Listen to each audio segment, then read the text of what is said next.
Hello everyone and welcome back to our new video.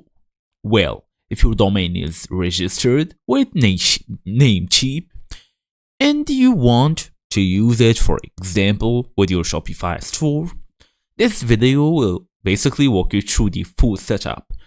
So, in today's small tutorial, I'm gonna show you how to do so. I'm talking here about basically linking your domain to your Shopify store fast and easy as usual. Let's get started. Well, number one, make sure you open your device, you are fully connected to the internet and all of that. Go all the way to namecheap.com or just look for it in your browser.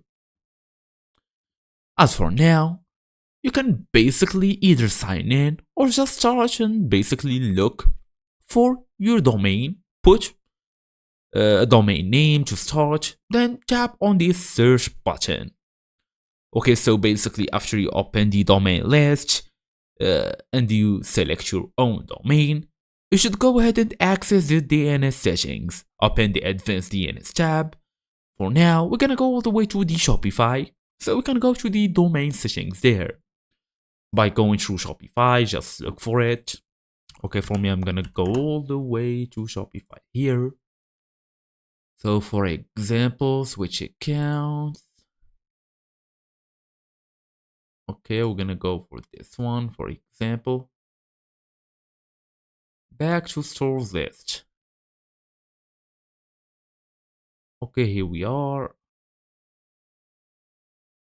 As for now, you should go all the way to basically your settings here. Okay, we're gonna tap on settings, wait a couple seconds, so we can access the domain list. Okay, it's here. As you see here, we have our domain, it's fully connected, all of them are green, it's a good sign. So if you want to connect an existing one, just tap on connect, paste all of the domain, then go to next. They're gonna basically take you so you can update the record, the Namecheap, edit the A record and replace it with Shopify IP address. Then edit the CNAME record, change the DNS settings and save it. And that's basically it.